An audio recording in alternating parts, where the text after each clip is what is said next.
Most people spend years planning for retirement. They save, they calculate, they worry about running out of money. But there is one thing almost nobody prepares for, and it has nothing to do with the stock market. It's what happens to your Social Security check the day your spouse dies. Because here's the truth. If your spouse passes away before you, your household income from Social Security does not just drop a little. For many couples, it drops by 30 to 40%, sometimes more. And some of that loss, it's permanent. It's locked in. And the decisions that caused it were made years, sometimes decades before. My name is Clara Morgan, and on this channel, we explain Social Security, Medicare, and retirement rules in plain English so you can make better decisions and avoid costly mistakes. Today's video is for 3 groups of people. If you are married and approaching retirement, this video could protect you from a financial shock you never saw coming. If you are already a widow or widower collecting Social Security, there may be money you are legally entitled to that you are not receiving right now.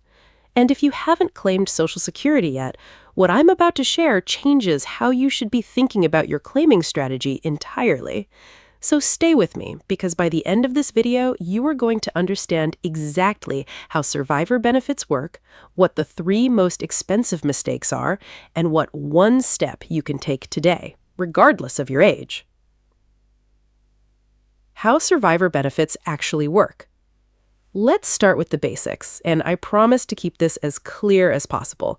When your spouse passes away, Social Security does not give you both checks. You receive one check, the larger of the 2. So if your spouse was receiving $2,000 a month and you were receiving $1,200, you would receive $2,000 as the survivor benefit. Your $1,200 goes away.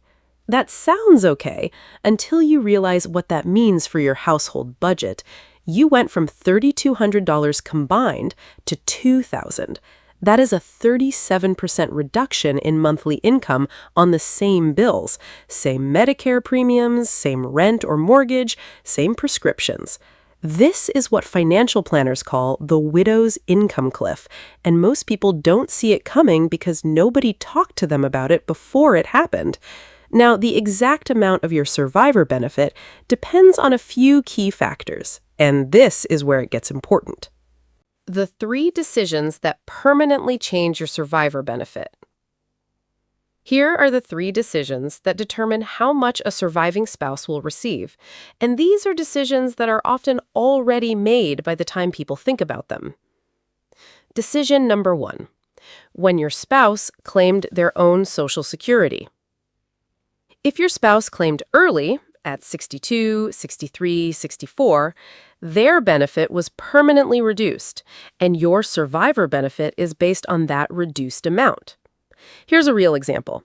If your spouse's full retirement age benefit would have been $2,000, but they claimed at 62 and received $1,400, your survivor benefit is based closer to that $1,400, not the $2,000.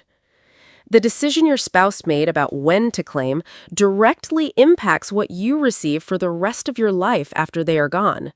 This is why claiming strategy is not just about the person claiming. It affects the surviving spouse. Decision number 2. When you claim your own benefit. If you are a widow or widower, you have a unique option that most people have never heard of. It is called the restricted filing strategy, and it is only available to survivors. Here is what it means. You can choose to take the survivor benefit first and let your own retirement benefit keep growing until age 70. Between age 67 and 70, your own Social Security grows by 8% per year. So if you take the survivor benefit at 67 and switch to your own at 70, your own benefit may now be larger than the survivor benefit, and you get to keep the higher one. This strategy can add thousands of dollars per year in lifetime benefits, and it is only available to widows and widowers. Spouses who are both still living do not have access to this.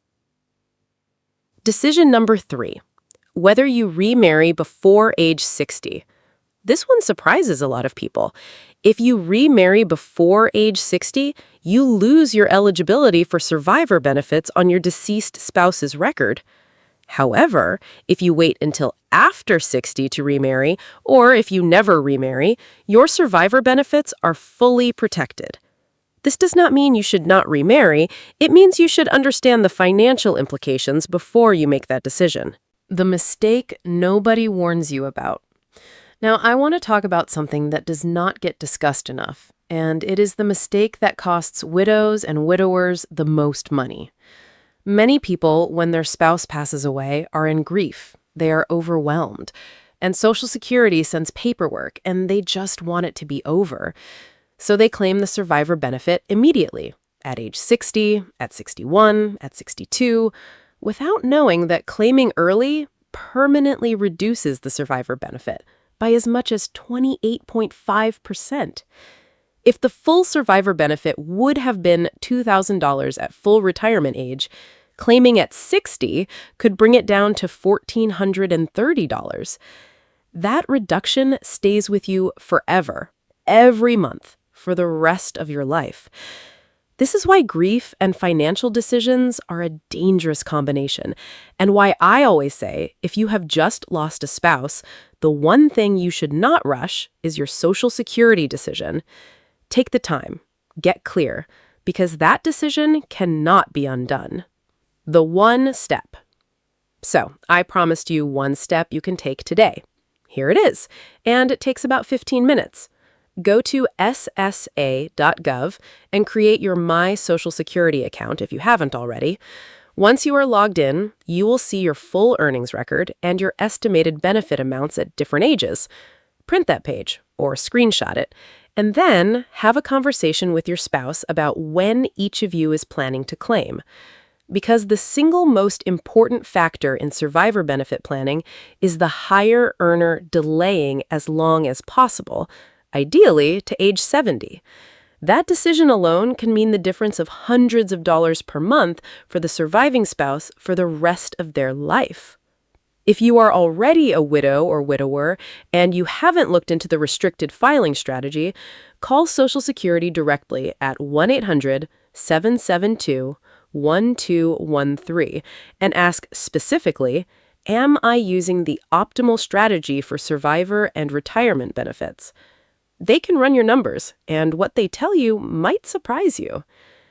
Social Security rules are more complex than most people realize, and the stakes are too high to guess. On this channel, we break down these rules every week in plain English so you can make decisions with confidence.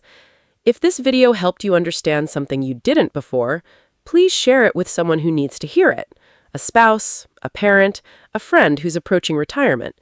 And if you're not subscribed yet, subscribe now, because next week we're covering something that affects every single person watching this video: what most retirees do not know about when Social Security can actually tax your benefits. That video could save you thousands. I'm Clara Morgan. Take care of yourself and each other.